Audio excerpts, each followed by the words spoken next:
Hey there, Tundra Nation, and welcome back to the channel. Today on Tundra Tactical, it's time to grab your pith hat, because today we are embarking on a safari to observe the most fascinating species in their natural habitat, the gun store customer. They come in all shapes and sizes, each with their distinctive calls, behaviors, and of course opinions on why their choice of firearm could single-handedly win World War III. So sit back, get ready to turn a simple trip to the gun store into a safari of epic proportions, and let's start the show. If you're watching this and you're triggered, I got some bad news for you.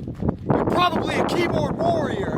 First up on our safari through the gun store Savannah, we stumble upon a creature seemingly lost in time, the esteemed living historian.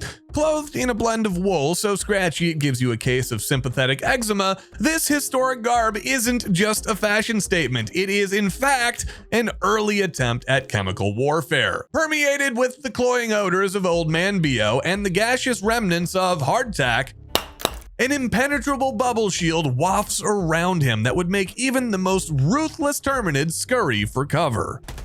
I think these bugs are now aware of my location. The living historian is essentially a Civil War Wikipedia page trapped inside of a human body, boasting a stash of forgotten lore so boring it would make General George Pickett volunteer for a second charge right on up Cemetery Hill just to drown out the noise. Actually, you know what? Now that I'm thinking about it, could you imagine going up a hill, charging up a hill called Cemetery Hill? That is crazy. Hey, Private, charge up that hill right there. Which hill, sir? Yeah, that one right over there. Cemetery Hill, I think it's called. Wait a second, you want me to charge up a hill named after a place where they store dead bodies? I think I'm good, sir. Yeah, you know what? Now that I think about it, that's probably some bad branding. Maybe they should have called it Slavery Hill, since that's, what we're fighting for. They probably shouldn't call it that.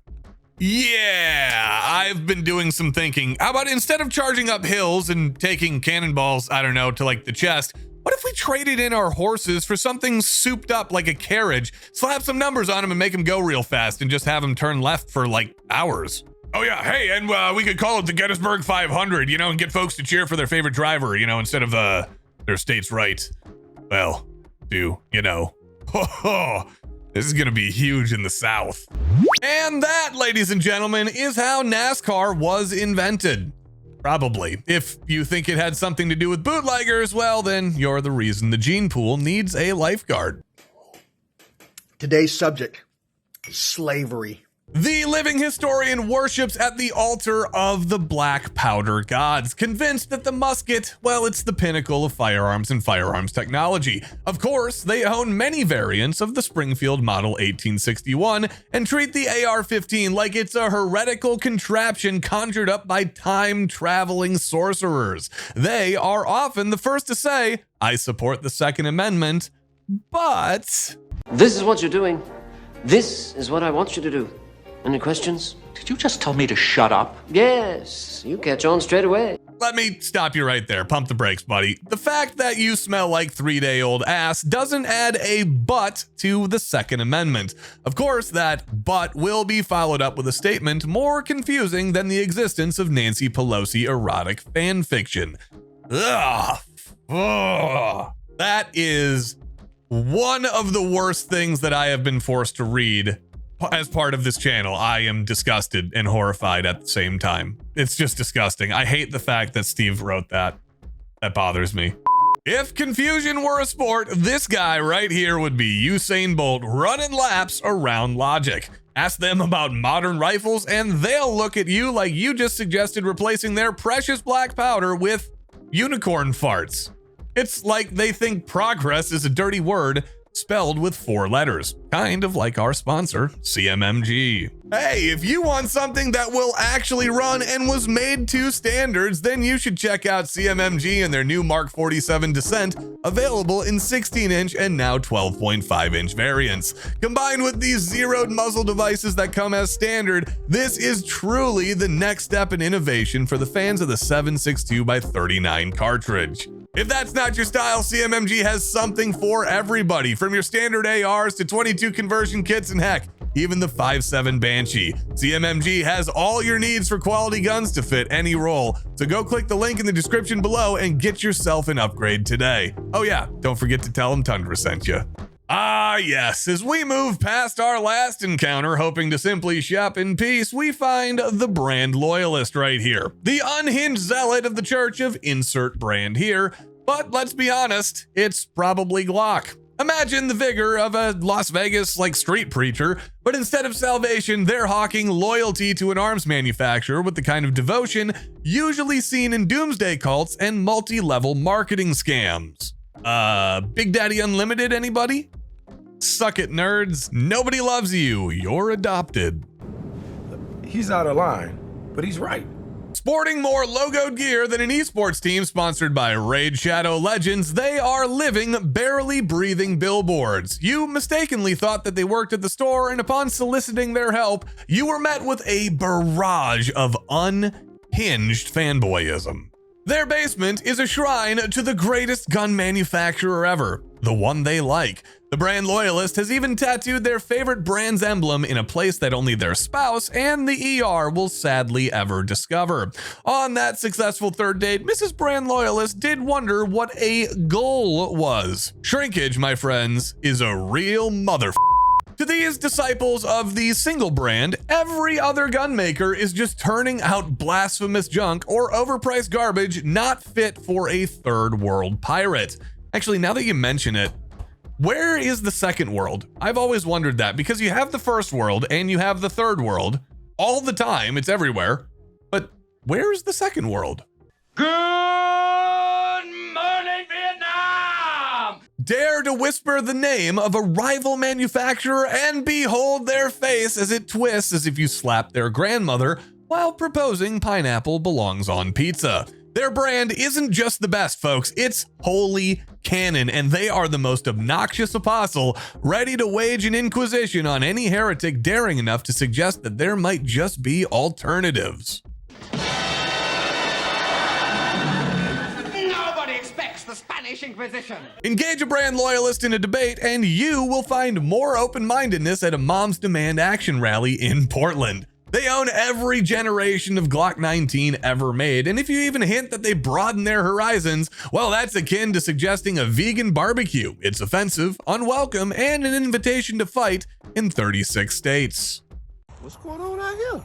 As you retreat from the brand Loyalist, you will accidentally bump into the bane of every gun store employee's existence, the bargain hunter. They are the open box Indian Jones action figure of the firearms world. I'm sure that was meant to say Indiana Jones, writer, except instead of searching for lost artifacts, they're on the quest for the holy grail of coupon codes.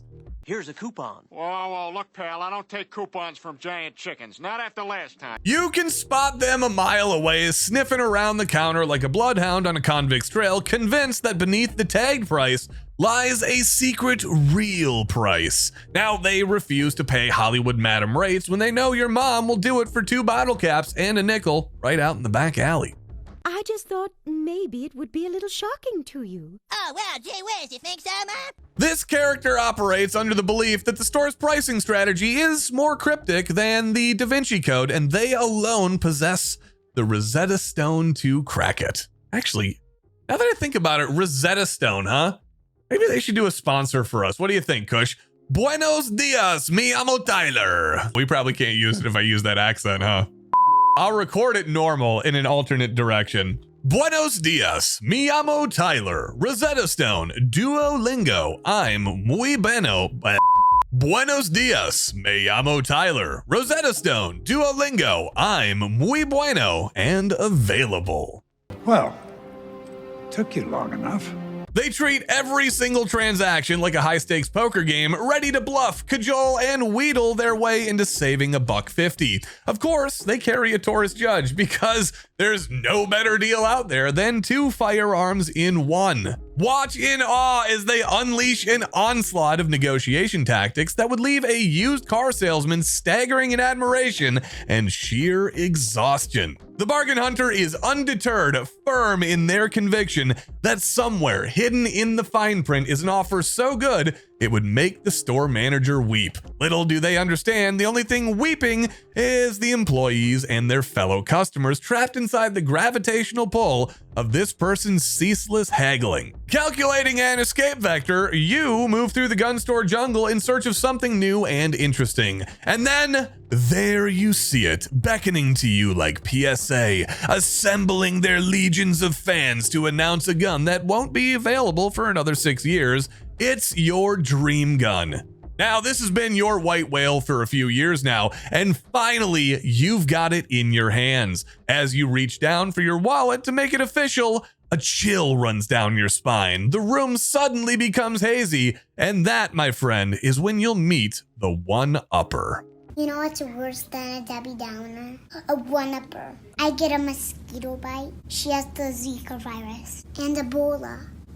Behold, the firearms world's answer to that uncle that swears he was abducted by aliens and now suddenly somehow speaks Mandarin, the one-upper. Spinning yarns that stretch farther than the elastic on his tactical pants, this guy's got a mythical arsenal that apparently puts yours to shame, and no matter what new firearm you've got, he's got something to beat it. This Phantom collection of his is more elusive than high IQ scores on an Atlanta PD gun buyback program. His tales of rare firearms are about as credible as a diploma from the University of Atlantis, floating on a sea of skepticism. I don't believe you. Ooh, I see you scored a sleek new CZ Shadow 2 pistol. Cute story, bud. The one-upper allegedly already owns a Laugo Arms alien. However, spotting this mythical piece in his hands is rarer than finding an introverted Kardashian. This character's armory is purportedly so grand and spectacular it could make the Smithsonian look like a dollar store clearance section and Ian McCollum an amateur hobbyist. Their stories, always just shy of requiring a security clearance to hear by the way, involve experimental weapons and shooting competitions where they beat tier 1 operators without ever breaking a sweat. You are skeptical of this person's prowess because their fitness level is clearly less Finnish brutality and more like Danish brutality, you know, the cheese kind. Yeah, boy. Every single chat with a one-upper is an expedition into a fact-free zone where truths just wither away and your new firearm seems less shiny just by their words. They commit the ultimate sin, being a total tool. Look, when a buddy splurges on a fresh piece or a ride, the only acceptable response, no matter your actual opinion, is, dude, that's freaking awesome. There's enough doom and gloom in the world without somebody drizzling on your parade with their fictional arsenal. As this is some sort of bastardized ode to the Stars and Stripes, we recommend that you make some alterations to the ceremony by throwing the rifle into a 55-gallon drum riddled with bullet holes and rust, and burn it with the sticky porno mags you have hidden under your bed. If I ever have to explain what feline leukemia is to somebody, I'm just gonna show them this rifle, so thanks for that, I guess. Kind of what we do here, isn't it? As we delve deeper into the local gun store's ecosystem, we are surprised to encounter a creature so adorned with webbing and camouflage that at first you don't even see him. Enter in the tactical Timmy, a man whose idea of casual wear involves more Velcro and Cordura than a military surplus store fire sale. This guy treats every day like it's the casting call for Call of Duty, the grocery store gambit. Now, Tactical Timmy is the kind of guy who believes a trip to the grocery store requires enough tactical gear to stage a coup. Holy budget, Batman! That's what you think as he walks around the store convinced that every single problem in life can be solved with the right combination of molly pouches and carabiners. His latest acquisition? Well, that's going to be a pen that also works as a window breaker and a document shredder and a portable espresso maker because, well, in Timmy's world, being prepared means being ready to breach and exfiltrate and caffeinate at a moment's notice. Now, don't mention anything about actual firearms performance or marksmanship because he'll just show you his 10-part YouTube video series that just proves 224 Valkyrie is the superior long-range cartridge. I hate you, writers. In the wild fantasy land where Tactical Timmy lives, every corner turned is a potential ambush, and every public park is an LZ. He meticulously plans each outing with the precision of a SEAL Team 6 mission. Normally, Mrs. Tactical is pretty okay with this, except for that one time where he missed the LZ in bed and accidentally ended up infiltrating the alternate number 2 site without permission or even lubrication. My butt hurts! Go sit down over there and fill these out. We'll get to you eventually. Since then, every request for landing has been met with negative, Ghost Rider. The pattern is full. Deciding to pump the brakes and let the Tactical Timmy fly right on by you, you suddenly notice your cell phone has no signal. Glancing sideways, you see the conspiracy theorist fiddling around with a device that's more wires and duct tape than an Iraqi jogging vest. He catches your eye, and with a paranoid twitch of his makeshift radio-blocking cap, he winks conspiratorially. Just a little homemade counter-surveillance, he says. That don't work. This guy treats every day like it's a fresh episode of The X-Files and trusts no one except maybe his pet parrot, who, by the way, he's convinced is the reincarnation of Art Bell. Upon catching you glancing at your now useless phone, he chuckles with the glee of a kid who just found out he can skip school. This MacGyver of the modern age, armed with nothing but household electronics and an unhealthy dose of skepticism, has managed to create a dead zone larger than his understanding of how social cues work. They're always listening. That's what he tells you. Hey, they can't track us if we stick to cash. That's what he whispers as he's paying for his canned beans and bulk ammo. And just when you thought you've got him figured out, he leans in close, the stench of paranoia heavy in the air, and he whispers, "Hey, you ever notice how there's never a 13th aisle at the supermarket?" He's a dude that is unironically expecting zombies by Friday and aliens invading by next Tuesday. He's more than ready to share his doomsday prepping strategy as well. It involves a bunker so elaborate it makes the Pentagon look like a paper fort.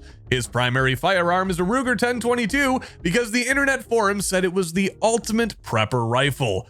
But shh, it's on the down low. Mention them and you'll get a wide-eyed stare that says, "I've said too much," followed by an abrupt change of subject to the weather, which of course is controlled by the Navy. It's a real conspiracy, folks, by the way. Look it up. So the next time your call gets dropped and your browser's frozen, don't blame the service provider. Just go ahead and look around for the conspiracy theorist. He's probably nearby, neutralizing threats with his jerry-rigged tech and serving up a fresh batch of paranoia pie at the same time. Oh yeah, and remember, he doesn't wear that aluminum foil hat to keep his ideas in. He wears it to keep your sanity out. You want to do something really crazy? Subscribe.